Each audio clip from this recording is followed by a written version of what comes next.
Yo tout le monde, c'est la Geek Manga Family. Comme vous l'avez compris, aujourd'hui on se retrouve pour parler de l'avenir de Spider-Man au cinéma. Alors petit disclaimer, pour ceux qui ne seraient pas à jour dans le MCU, ni dans la trilogie de Spider-Man du MCU interprétée par Tom Holland, je vous laisse 10 secondes pour partir. Et comme le vrai titre de la vidéo consiste en un spoil, et ben je vais vous laisser 10 secondes pour partir avant de débuter la vidéo.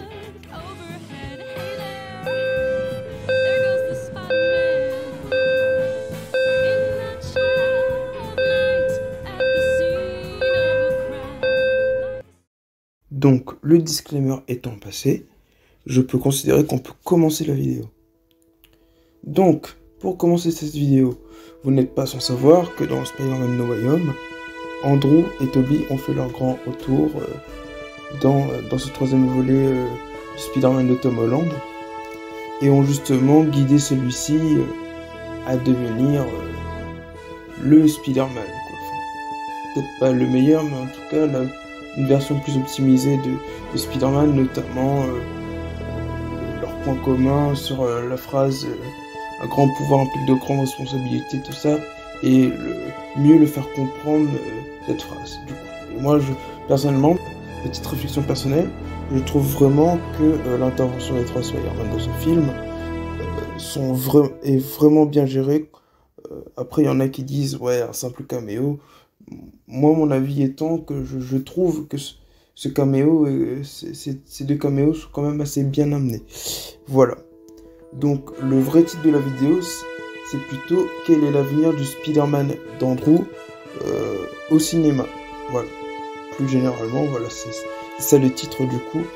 Donc, comme je vous l'avais dit, vous n'êtes pas sans savoir qu'il est de retour. Et voilà, donc du coup, on peut émettre plusieurs hypothèses sur comment il va revenir. Alors, il y a plein de fans de youtubeurs qui émettent l'hypothèse qu'il pourrait peut-être revenir dans un Venom 3. Alors je tiens à soulever que cette hypothèse n'est pas de moi, mais je ne fais que relever ce que les autres peuvent dire à ce sujet. Et justement, je vais essayer d'approfondir moi de mon côté comment Andrew pourrait revenir au cinéma ou dans le MCU, plus notamment le Sonyverse, quoi. Alors je sais pas si vous avez forcément suivi l'actu, mais il me semble que le réalisateur de Venom 2 a dit que Venom pourrait peut-être, enfin potentiellement, voilà, rencontrer Spider-Man d'ici là. Sauf que nous, on sait pas de quel Spider-Man il s'agit. Alors, étant donné que dans Spider-Man No Way Home, il y a le Spider-Man de Tom qui demande au Spider-Man d'Andrew quel genre d'ennemi avez-vous affronté, et là il y a Andrew qui fait en voilà une question intéressante, et Tobey Maguire il enchaîne avec alors tu les as à peu près tous rencontrés, mais je me souviens avoir affronté un alien qui ressemblait à de la gélatine noire. Alors vous captez très bien qu'il fait référence à Venom.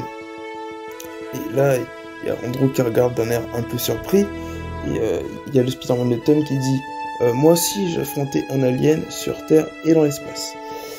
Et ben il y a Andrew qui répond moi aussi j'aimerais combattre un alien. Alors voilà, tout simplement moi cette phrase elle me fait un peu flipper, dans le sens où moi j'aimerais vraiment pas que Andrew soit le Spider-Man principal du SSU, même pour un simple caméo, je trouverais ça vraiment ridicule.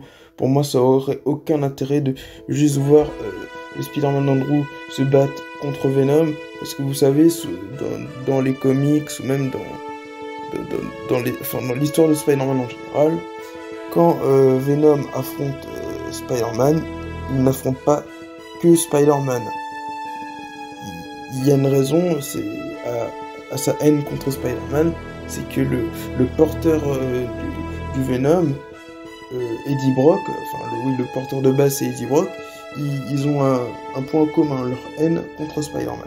C'est-à-dire que là, s'il se bat contre le Spider-Man d'Andrew avec que le Venom de Tom Hardy se battre contre le Spider-Man d'Andrew, je verrais pas quelle raison personnelle ils auraient de se battre contre le Spider-Man d'Andrew. Hormis peut-être un quiproquo, un malentendu. Mais sinon, je vois pas une vraie bonne raison pour laquelle il affronterait le Spider-Man de Andrew. Ensuite, on peut aussi discuter de comment il va arriver dans le SSU si jamais ça arrive. Alors, je vais pas vous mentir, j'y connais peu trop rien, à moins qu'on nous dise que le Spider-Man d'Andrew, au lieu de retourner dans son univers, et directement arriver dans le Sonyverse, peut-être. Je sais pas, peut-être que je dis complètement n'importe quoi. C'est une simple hypothèse, et que du coup il se battrait contre Venom, et que peut-être il resterait pas très longtemps, peut-être, hein, je sais pas, et qu'il emporterait du coup à la fin du film Venom 3 un bout de symbiote avec lui. Donc pour moi, ce serait totalement nul, hein, mais je préférais cette option que Andrew Spider-Man du Sonyverse. Pour moi, vraiment le mettre dans le Sonyverse, ce serait catastrophique parce que là, ce qui est intéressant, c'est que si Andrew reste dans son univers pour un potentiel The Amazing Spider-Man 3, et ben au moins il y a des choses, il y a Oscorp, peut-être des armes technologiquement avancées, voilà, des braquages, des armes technologiquement avancées, tout ça. Avec Oscorp, on pourrait avoir de belles intrigues, notamment avec l'introduction de Mary Jane et de Felicia Hardy. Voilà, donc il y a quand même des trucs à développer dans l'univers d'Andrew. C'est là où moi je me dis, si jamais ils décident de faire revenir Andrew dans le SSU, qu'est-ce qu'ils auront raconté avec ce personnage? À mon avis, pas grand-chose, on va pas se mentir. Donc voilà, pour moi c'est bref, c'est même pas à concevoir, quoi. C'est franchement à éviter, quoi. Donc pour moi, si vraiment ils devaient faire revenir Andrew, Sony, s'il vous plaît, ne mettez pas Andrew dans votre univers là, laissez plutôt Marvel Studios s'occuper de ça. Je préfère vraiment qu'il y ait un The Amazing Spider-Man 3 du côté de Marvel Studios. Ils peuvent notamment faire un peu comme dans les comics Ultimate Spider-Man où le symbiote a été créé par Oscorp. Voilà, ça peut aussi être une idée.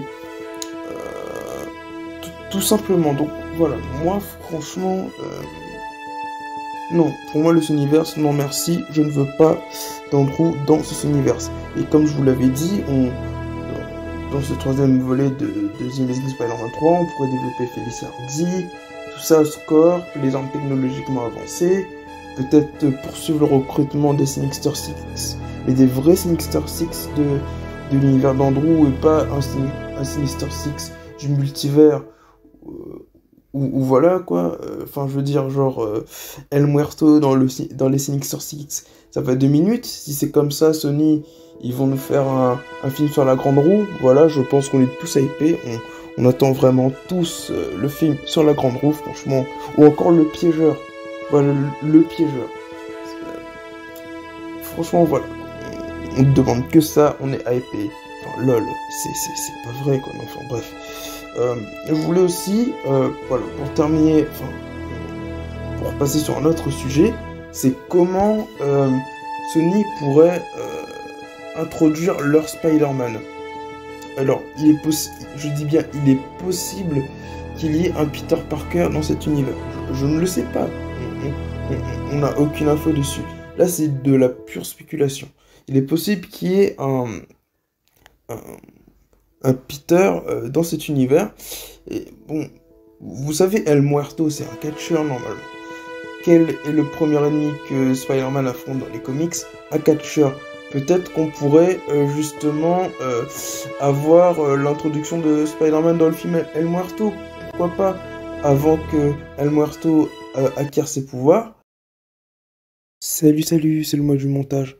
En fait, je voulais juste vous apporter une petite précision. C'est concernant El Muerto. Parce que normalement, dans les comics, quand Spider-Man l'affronte, il a déjà ses pouvoirs. Donc ça veut dire que Spider-Man est au moins de même force que El Muerto. Donc voilà, c'était juste pour vous dire que bon, si jamais Spider-Man affronte, enfin que Peter affronte El Muerto, il serait peut-être pas sans ses pouvoirs. Et aussi concernant Peter, il se pourrait aussi que, enfin le Peter du CSU, il se pourrait aussi que du coup un chercheur scientifique dans l'univers du SSU puisse récupérer l'ADN de Spider-Man, du Spider-Man d'Andrew Garfield quand il serait dans le SSU, justement pour l'implanter dans des araignées ou pour en faire quelque chose. Voilà. Comme on sait que Michael Morbius est un scientifique par exemple, ou peut-être, je sais pas, un autre scientifique qui pourrait... C'est-à-dire que si Sony emprunte bel et bien cette voie, et ben forcément ils trouveront peut-être une explication un peu tirée par les cheveux, mais c'est vrai qu'à l'heure qu'il est, je l'ai pas. Bon, c'était la petite parenthèse, retournons sur la vidéo. Peut-être que Peter pourra l'affronter, et plus tard, quand il a ses pouvoirs, il y a ce Peter du SSU qui dirait « Ah bah alors, bah, t'as bien changé, maintenant tu as des pouvoirs. » Voilà, un truc comme ça. Mais pour moi, la seule solution que Sony aurait d'introduire Spider-Man, c'est de prendre un nouvel acteur. Ce serait vraiment de prendre un nouvel acteur. Parce que là, si on a Toby ou Andrew intégrés dans le SSU en tant que Spider-Man principal, franchement, ce serait vraiment déconstruire de légende. Parce que finalement, on met Andrew dans le SSU, tout ce qui est Oscorp, tout ça, tout ce que je vous ai dit avant, il n'y a pas dans cet univers-là. Donc c'est vrai que ce serait un peu bête, quoi. Et puis, pareil pour Toby. Pour Toby, tout simplement, enfin, je vais en parler dans une autre vidéo. De ce qui pourrait se passer pour un potentiel Spider-Man 4, mais vraiment centré sur Spider-Man 4. Mais voilà, donc c'est... Après, c'est pas à exclure, hein, peut-être que il y aura quelqu'un qui va fonder la société Oscorp plus tard. C'est possible aussi. Mais dans ce cas-là, ça ferait vraiment charcuté, quoi. Enfin, voilà, quoi. Après, pour revenir sur une info, j'étais pas sûr de ce que je disais tout à l'heure, si El Muerto il a des pouvoirs, mais il me semble que oui. Mais en tout cas, ce serait le seul moyen pour moi de rattacher, d'introduire un Spider-Man dans le Sonyverse. Donc voilà. Donc moi, j'espère que cette vidéo vous aura plu. On se dit à la prochaine pour une prochaine vidéo. Du coup, ouais, je me suis répété. Abonnez-vous, likez si jamais cette vidéo vous a plu. Bye bye.